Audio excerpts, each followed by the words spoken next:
Welcome back to Daily Dose of Hebrew Weekend Editions.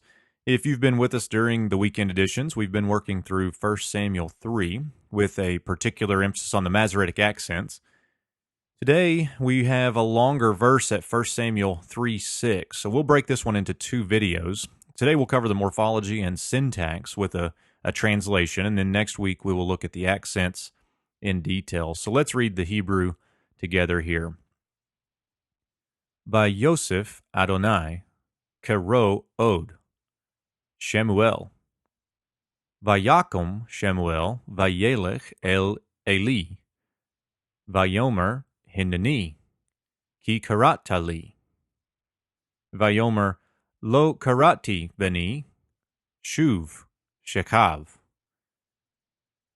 So let's begin here with an overall translation of the verse so that we can get that under our feet. So here we have, then the Lord added a calling again. And we smooth this out as, and the Lord called again, or a second time. And here's what he called: Samuel.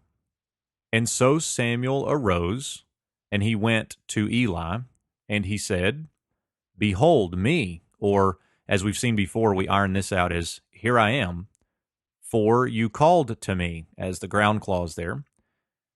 And then he said, we now shift to Eli as the subject, I did not call my son, return, lie down.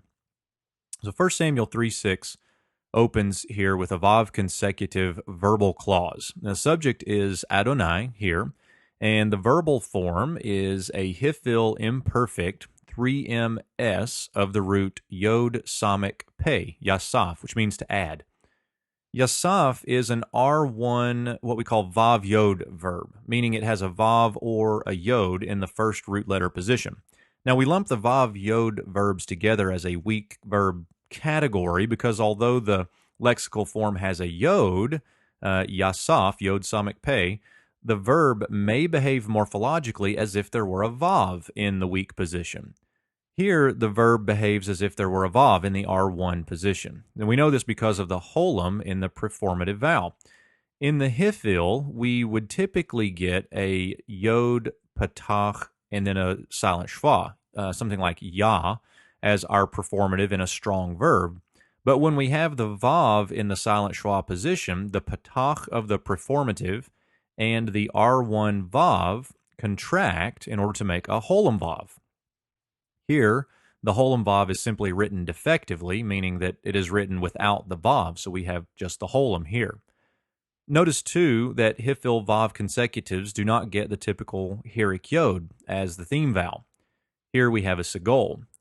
Vav consecutives in Hebrew get a sere theme vowel, and in this case it has reduced to a segol because the vav consecutive retracted the accent to the performative. I remember these hifil, what I call sere forms. I remember these with the acronym JIVE, Jiive, and what we have here is jussive, imperative 2ms, infinitive absolute, and vav consecutive get an e theme vowel. We mentioned that Adonai is the subject here, and the next verbal piece is the infinitive construct of kara here. And we get the adverb od here, and as the idiom goes, this adverb will modify vayosef at the beginning of the verse. So up to the zarka accent here, we can translate woodenly as, and the Lord added, what did he add? He added a calling, that's our verbal noun infinitive, again. At the end of this clause, we have Samuel as the direct speech that the Lord said in calling Samuel. He simply called his name here. And if we smooth this out in good English, we get, and the Lord called again Samuel. Now that may seem simplistic, but this is a very common construction in Hebrew to refer to something happening a second time or something of that nature. Now, after the segolta accent, we get the next verbal clause, beginning with the vav consecutive on the call imperfect 3ms of kum, kof vav mem. Samuel here is the subject, and so we find that Samuel is on the move again. The Vav consecutive could be logical succession here. And in this sense, the Lord called Samuel, and so he arose. You get that logical succession. Or it could be temporal succession. The Lord called Samuel, and then he arose. And either nuance of the Vav consecutive would work here. The next verbal element is vayelech, the call imperfect 3ms of halach, hey lamed kaf. Now remember that halach follows the vowel patterns and morphology of R1 yod verbs. Here, the performative vowel is a sere, the Vav consecutive retracts the accent, and then the theme vowel reduces to a segol, being left in a closed and unaccented syllable, requiring a short vowel. The next prepositional phrase gives us where Samuel went. He arose and went to Eli. Vayomer is a call imperfect 3ms of Amar, and it introduces Samuel's direct speech to Eli. And he said, "Behold me." Like last week, Samuel's "behold me" gets smoothed out here as "here I am."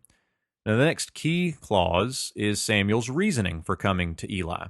"Here I am, for you called to me." Karata is a call perfect 2ms of the root kara, and our normal call perfect form would have a silent schwa under the aleph here, and a patach as the theme vowel. However, remember that an aleph in a silent schwa position will often quiesce, and we get compensatory lengthening of the preceding vowel.